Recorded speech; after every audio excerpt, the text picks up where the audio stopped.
Welcome back. Today's video.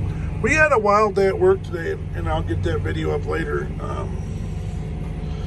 But I wanted to do a video because we run obviously out here in the other crew today, and I run the old Prentice, and I wish we could do like a side-by-side comparison of the two slashers, but it's really not capable. We'll shut the heat off here. Okay, so I wanted to talk about the differences between the two and the pros and cons of each, because I was kind of surprised after running this today of the pros of this slasher compared to the other slasher, the Serco 300. So this Prentice we've had for a while. She's pushing 11,683 hours on this girl. And we fixed all kinds of stuff. We've repacked the cylinders, new pins. We fixed the grapple once, twice. What else did we do? She's been through a couple saw blades. We've done a lot of work.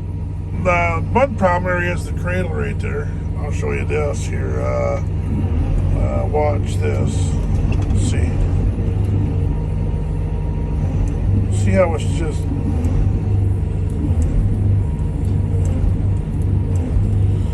We have tried to fix that slop in this thing ever since we've had it. It just, because you have a slider to go from 8 foot to 10 foot, it creates a problem. And it's just always been sloppy. What did we fix on it? We fixed, one thing we did do to it, let's see again, is those were connected to those arms, and we cut them off and welded them permanently. That way it has less to bang around on. It helped out a little bit, but it needs some more work done to the plate down there. And we need to get that fixed right. And it's always a hassle to try to keep them tight. Even on the Serco, that one's tight right now. But you have bolts that kind of clamp the bottom of it together. It's hard to see, and that hold it together, and that slides on that railing frame there. But that's always sloppy. Obviously, if you can tell, it's got a smaller saw blade. That's a 60-inch saw blade. The Serco's got a 72-inch saw blade, and it's got a bigger grapple on that one too, on the Serco. And the whole cradle is way bigger than this one. If you were to look at the two side by side, which we did do a side by side comparison a long time ago, and the Serco is just leaps and bounds bigger, especially the cradle compared to this one. Now, I cut some popple today, and look at that. That's some big popple there, and it cut it like butter. And I started off cutting 10s. We just switched to 8s. So if somebody's slashed on this crew tomorrow, the mill called and wanted 8s. So those are all 8-footers there, and those are 10s. He's loading up over there, which was nice. I went. We had a break today. I moved all those 10s over there to try to get them away. I was running out of room. We got the hardwood here, down there, and firewood back there. So I tried to keep busy and keep ahead so they're ready to go from around. Thank you, log truck driver, for coming today and cleaning me out, because I was going to have to move more wood.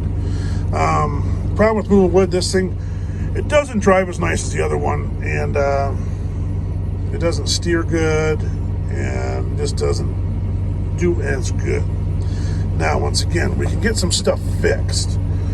After this job, this machine's going to the shop. I believe it cut, not on this job, on that job over there, it cut over 1,000 cord of logs over there. So that was, it cut a lot of logs in here. But like I said, she's cutting like butter. It's cutting good. But the cradle, the butt plate slider there is an issue that needs to get straightened out. Now, compared to the, did you just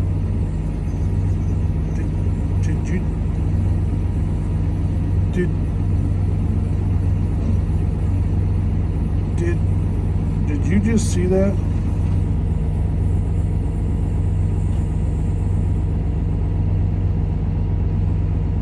you just witness that?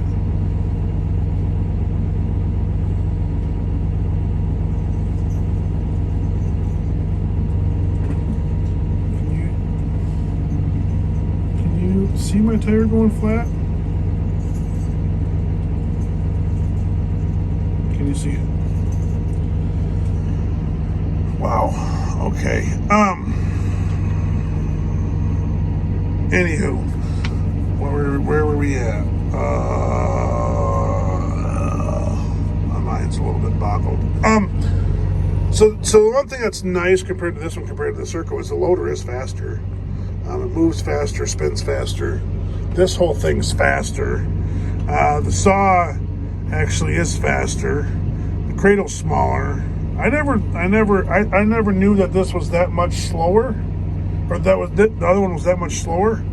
But the difference with the other one is you can cram the cradle full of more wood, and it cuts it whatever, and so you get a little more. You can cut more at one time. So that's the one nice thing about that. This one, being that it's a little smaller, but everything else seems to. The loader seems to be a little peppier, speedier. I wonder if it makes up for it. The steering. Like I said, the steering don't turn good. That's one area that's not as nice. It doesn't drive as good, and your stabilizers aren't as user friendly, shall we say, because the other one you can actually set this down right there. The other one you can actually do all four at one time, so you get all four on the ground, and then you can adjust and straighten it out. This one you can only do one at a time, up and down, up and down. So that's one side. You flip this switch, you go to the other side, and it's a little trickier to get straightened out. This is your throttle, your heat AC. To do this, you got heat. This is your fan controls. Turn the heat on. I'll leave it off. This is the fan that's supposed to be up there, but she gone. Lights, yada yada yada. This is your saw right here. This switch went out, so there's one that should be here in a couple days. But other than that, the seat's a little jingered up. And here's the main thing that I need to do. Once this goes to the shops, I'll make a diagram of the other slasher. This is a 6-button sure grip on it. The other one has a 4-button, not the outside ones. Now, the main thing I want to do when we get this to the shop is I want to switch these all around so that both slashers are the exact same. Right now, they're totally different. This is your butt plate up and down, your slider up and down, your drive forward, reverse. This is your saw advance. This is your saw back, whatever you want to. I'm having a brain fart. And then this is your steer. So what I need to do is I need to get, first of all, your saw advance should be here, because of things like when you're looking out, you want to push this way, so it should be this button, and this button pulls it back. Steer is probably fine, and then this one, your butt plate up and down should be here, and then we'll do something with the drives here, because it would be nice to have both machines exactly the same buttons. Everything else is the same in your joysticks for your loader, obviously, but yeah, if we get the two machines running the same, it would be a lot better. That way it'd be a lot more, it's really confusing trying to think, because your brain's telling you one thing and you gotta do another.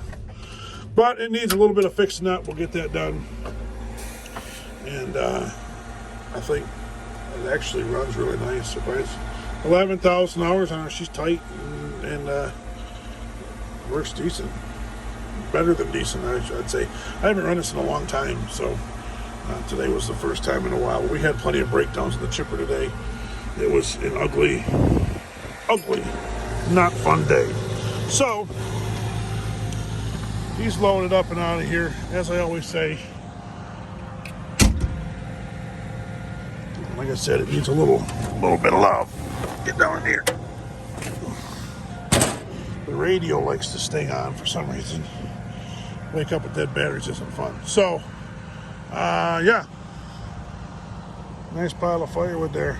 So, the old Prentice still kicking. The 2384 Cummins powered. Just keep rolling, baby.